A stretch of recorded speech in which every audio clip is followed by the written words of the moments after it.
hal yang mempengaruhi seseorang dalam berpikir. Salah satu tujuan dari pendidikan adalah untuk menjadikan seseorang itu lebih mengetahui apa yang benar dan apa yang tidak benar. Jadi apa yang salah dan apa yang tidak salah. Juga sebagai alat untuk meningkatkan inteligensi seseorang, beradaptasi yang baik dan sopan terhadap lingkungan. Secara etimologi, pendidikan berasal dari bahasa Yunani pedagogi yang berarti bimbingan yang diberikan kepada anak. Dalam bahasa Indonesia, pendidikan dengan kata dasar didik yang mendapat awalan pen dan akhiran kan. Artinya, hal atau cara mendidik. Kata pendidikan juga sering disebut tarbiyah dalam bahasa Arab dan education dalam bahasa Inggris. Secara epistemologi, pendidikan adalah usaha manusia untuk menumbuhkan dan mengembangkan potensi-potensi pembawaan baik jasmani maupun rohani sesuai dengan nilai-nilai yang ada di dalam masyarakat dan kebudayaan.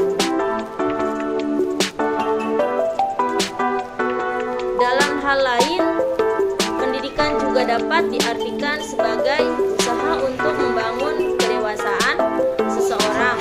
Usaha pendidikan dapat terjadi di dalam lingkungan keluarga, sekolah, ataupun di dalam lingkungan masyarakat. Dengan kata lain, pendidikan itu pun dapat diartikan sebagai suatu proses interaksi individu dengan lingkungan baik secara informal, non-formal, ataupun secara formal menuju ke arah kedewasaan.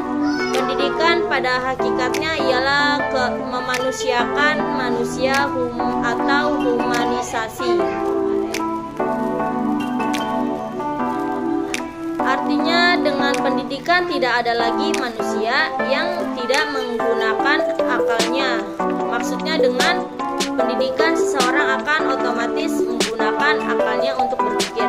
Tidak seperti binatang yang pada hakikatnya tidak mempunyai akal, akan tetapi ia diberi oleh Allah Subhanahu wa taala berupa insting. Pengertian perkembangan adalah proses menuju tercapainya kedewasaan pada tingkat seluler. Perkembangan dapat berupa diferensiasi sel-sel yang baru membentuk jaringan yang menyusun organ tertentu. Artinya perkembangan adalah suatu perubahan yang progresif dan terus-menerus dalam diri organisme sejak lahir hingga mati.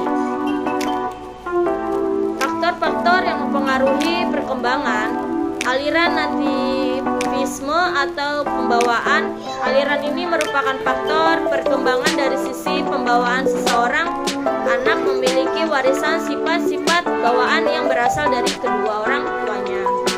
Merupakan potensi tentu yang sudah terbentuk dan sukar diubah. Aliran empirisme atau lingkungan.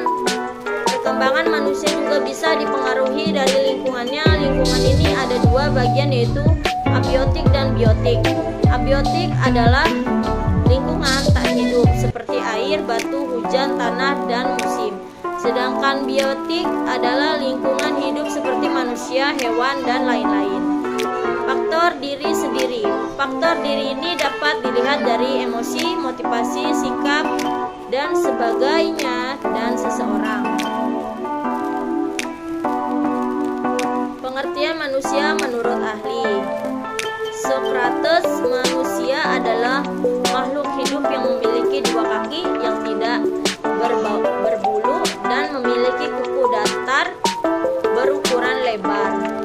R.B. Sentanu, manusia adalah makhluk sebaik-baiknya yang diciptakan oleh Tuhan. Bahkan dapat dikatakan manusia merupakan ciptaan Tuhan yang paling sempurna jika dibandingkan dengan makhluk ciptaan yang lainnya. Agung P.P. Manusia dapat diartikan sebagai makhluk ciptaan Tuhan yang paling sempurna, yang tersusun atas kesatuan fisik, ruh, jiwa dan akal pikiran yang tumbuh dan berkembang sesuai dengan lingkungannya. Hakikat manusia.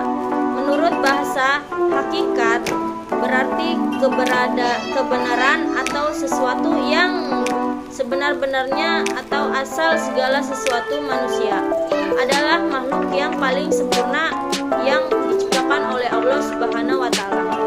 Jadi hakikat manusia itu adalah ciptaan Allah Subhanahu wa taala yang tidak bisa diubah dengan apapun kecuali manusianya yang kurang bersyukur. Dari pengertian di atas dapat disimpulkan bahwa manusia adalah makhluk yang memiliki dua kaki, tidak berbulu, dan memiliki kuku datar, berukuran lebar, serta makhluk yang diciptakan oleh Allah Subhanahu wa taala secara sempurna yang tersusun atas kesatuan fisik, ruh, jiwa, dan akal pikiran yang bertumbuh dan berkembang sesuai dengan lingkungannya. Sekian dan terima kasih, hanya itu yang dapat saya sampaikan, kurang lebihnya mohon maaf. Assalamualaikum warahmatullahi wabarakatuh.